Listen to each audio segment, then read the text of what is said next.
Ichabod Crane is sent to Sleepy Hollow to investigate the decapitations of 3 people, with the culprit being the legendary apparition, the Headless Horseman.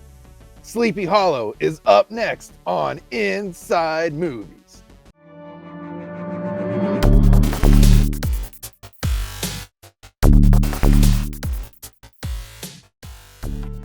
Hey guys, I'm a little hungover as we continue on with Johnny Depp month.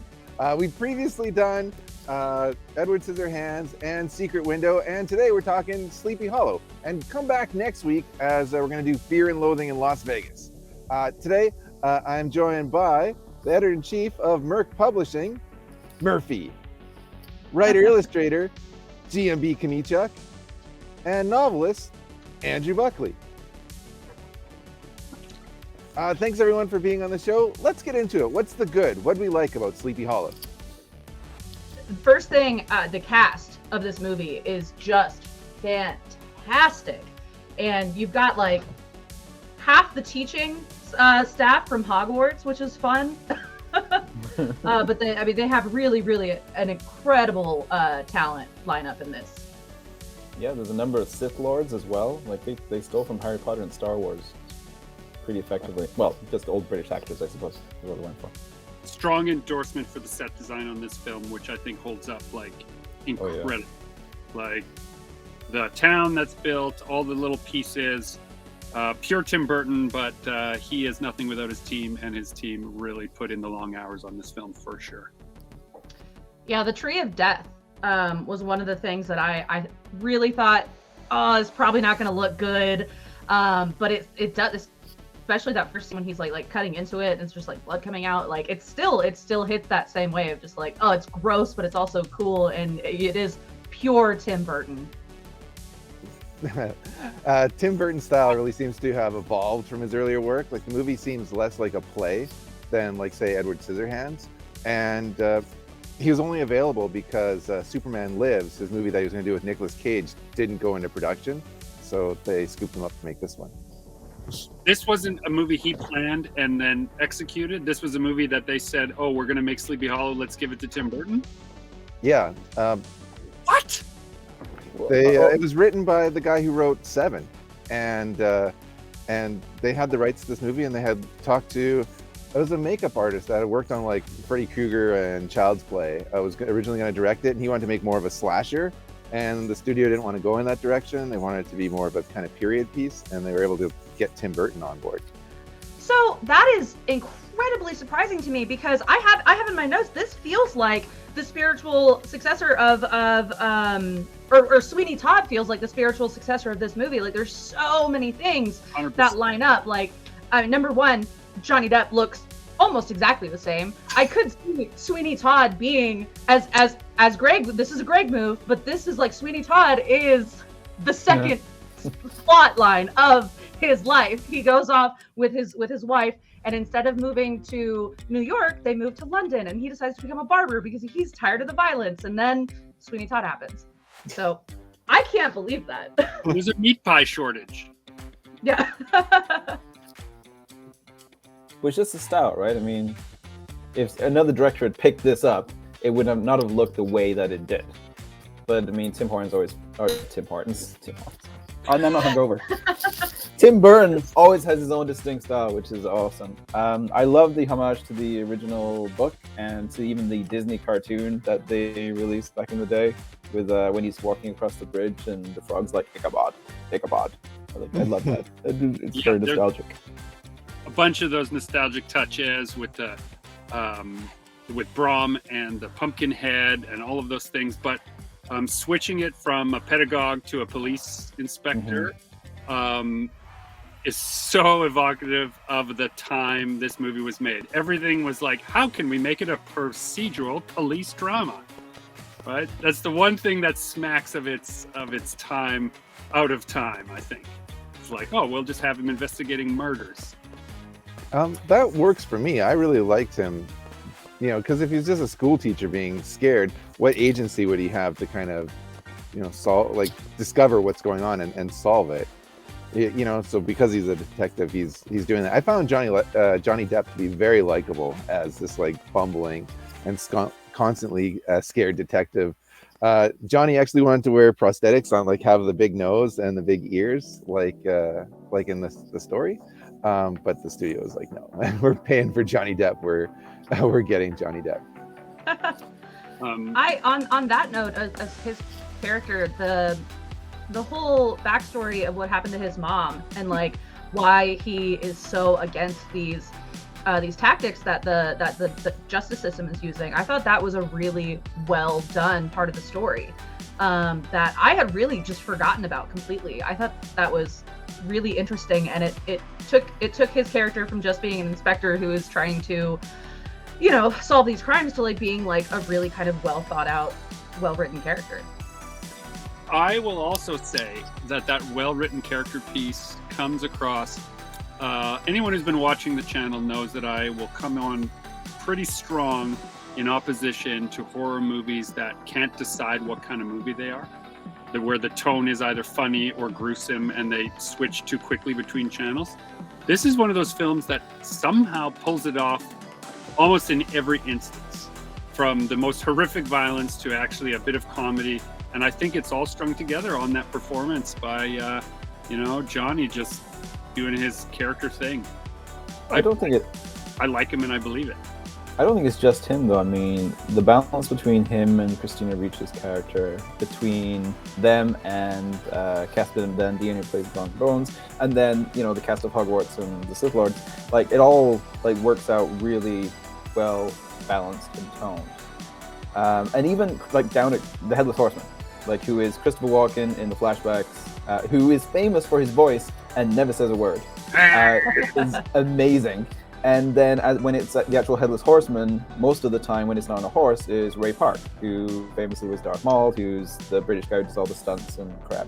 Like, so well acted for, you know, not having a head or not being able to have a head. Like, it's just well put together. Like, the whole tone of it is beautifully balanced. And I don't say that very often about Tim Burton because I find him always to be really off kilter. But this one this stands up. 1999. I mean, this is 24 years later. Still kicks ass. Totally. Yeah, consider that this movie's contemporary in the theater, not like for month of release, but in the same year of 1999, was Strange Days also came out at this time. Oh yeah. Right? Compare the like kinds of films that those are.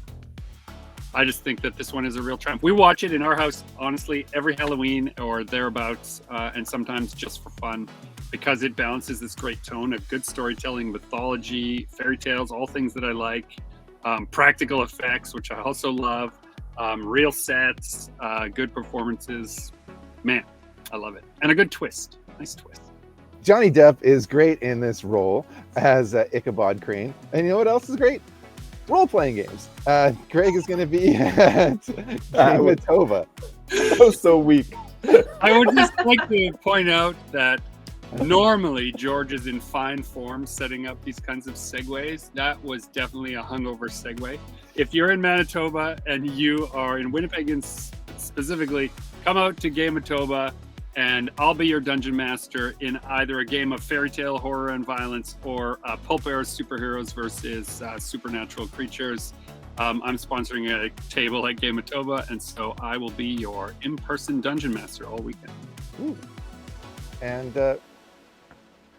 check out the link in the description of this video to Gameitoba and get your tickets to the event and go out and see Greg. Go play with Greg. Go play with Greg. Let's use our imaginations together. Let's get into the bad. What did we not like about Sleepy Hollow? Classic Tim Burton, over the top, too much over the top, that the horseman had spiked teeth or sharp teeth when he was a regular man. I was like, oh, okay, that seems like a little bit much. Yeah. I didn't mind that part of the Headless Horseman. I didn't like that he didn't say anything. Like, he's just yelling constantly. I would have liked when he was human if he would have said something. It drew my attention to the fact that he wasn't saying anything, which just kind of seemed weird. And almost a waste of Christopher Walken. But he's supposed to be German. I mean, You really think Christopher Walken can pull off German? Like Christopher Walken does Christopher Walken, so do you really think he can expand outside of that to do anything else? I guess. Yeah. Dash is Schlechten. Yeah, no, I don't think it would have been so good. You're right. But also, like, his face. He's got a face. He's got a face to be a monster. Sorry, Christopher, but you did. Yeah, no. The things that I don't like about the movie are so scant that they're almost not even worth mentioning. Like, something as stupid as Brahms' bad wig. There's a few scenes where it's like so clearly a wig, or if it isn't, then it's, you know, some bad hairdressing. And like, what a tiny thing that you would only notice if you'd seen the movie dozens of times. So I have one other one, and it's just the Witch in the Woods seemed kind of shoehorned in. And then I remember even when I was watching this as a teenager, that still looked cheesy back then, but I'm okay with it. Like, it's not the best, but it does not ruin anything for me. And I think the little realization at the end that that's the sister to the villain, it was just like, cool. Yeah. Oh, you mean like so my bad's really good. Like the eyes coming out and like the CG of that scene, or that the scene actually happened, you don't like? It definitely seems like it kind of comes out of nowhere. Like, they're walking through the woods and they just find a witch. Like, how did they just walk in here and find a witch? No one told them to go look for the witch in the woods. They were just looking through the woods. Yeah. Which, when you find out the story of her and her sister and about how they lived out there and all of that, it's like it kind of answers that question. So it's something that when I initially see it, I was like, well, that seems out of place. But then by the end, it kind of makes sense. So, like I said, my bad is really a good. It was a larger plot point that got reduced because of running time. The Witch in the Woods was meant to be like almost take about 30 minutes of film time, I believe, because it kept going back to it, and they kind of positioned her as the red herring, as her controlling the horsemen.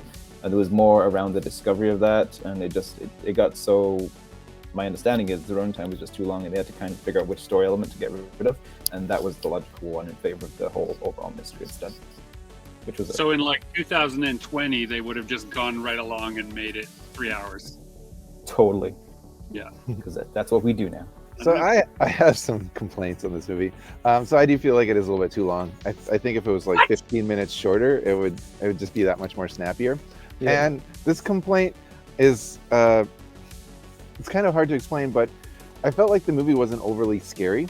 So you're just kind of watching along and kind of enjoying the mystery of it. And it's not very funny, even though there's not a lot of laughs, even though Johnny Depp is kind of comical. So it's not really scary, and it's not really funny, and it's just kind of mid. Like, my emotion throughout it was just very mid the whole way. And I liked it enough, but I think it would have been better if it was like, you know, if I had a couple big laughs, or if I was like actually like nervous at any point. You know what I'll throw in here? I realized that there is a trope in this film that I've always hated, and it appears in so many films that I kind of give it a pass because it's just like a thing people do as a plot device. The book over the heart to protect you from a shot. I would love to never see another movie where that happens. I would love it. Don't do it, filmmakers. Don't do it anymore, please. What if it was your book, though? Well, okay, you can do it then. Yeah. But it has to be a thick one, right? Oh, man. It's Tim Burton, again. Like, I'm not a massive Burton fan, so his style does not appeal to me personally. So while I appreciate, especially the set deck and all that kind of stuff, is just absolutely gorgeous and amazing. But the simple little things like his tools that he pulls out that are just so ridiculous and pointless and wouldn't be useful in any... I'm like, so stupid. Like, why... be that. I love the gadget. But it's the same problems I have with all Tim Burton movies. So it's not like it's anything unique to this. It's just his style in general. I like it when it comes to set deck. I don't like it when it comes to other storytelling elements that he uses. So it's just a meat problem. All right, let's get into the skinny. Let's give our final grades for Sleepy Hollow. I am going to give this one 9 out of 10 fainting spells. There are so many faints. I don't care. I love it. It holds up great. I think that I'm gonna follow Greg, and I'm going to start watching this pretty regularly. I forgot how much I really do love this movie. I'm going to give this a movie 4.5 pedagogues out of 5. I really like it. I think it's a worthy addition to Irving's original story. They changed some things to make it their own, and I'm for it. But if you're going to do the graphic, George, of the half, I'd like it to be the head that gets cut off. Okay, I don't even know what a pedagogue is. I got to look that up now. I give it a B+. I thought it was kind of an underrated thriller. I'd kind of forgot about it. So it's an entertaining flick. It's worth seeking out if you haven't seen it before. So it's a good one. One of Johnny Depp and Tim Burton's better collaborations, I think. Too. I give it 4 trees gushing blood out of 5. If you love Tim Burton, you'll love this movie. If you're kind of subpar about Tim Burton, you'll feel like I do about it.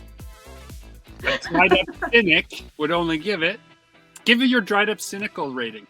No, I think 4 is fair. The set deck is really good and the acting is really good. So it edges out more the other Tim Burton stuff that we've done. So I stand by it. All right, so that's going to do it for another episode of Inside Movies. Come back next week. We're doing Fear and Loathing in Las Vegas to conclude Johnny Depp month. I've been George Michail, joined by Murphey, GMB Chomichuk, and Andrew Buckley. Go and check out Gameitoba in Winnipeg and go see GMB Chomichuk. And Gameitoba. Gameitoba. Sorry, dude. I forgot what it's It called. is like a utopia for those interested in the gaming arts. All right, until next time. Peace.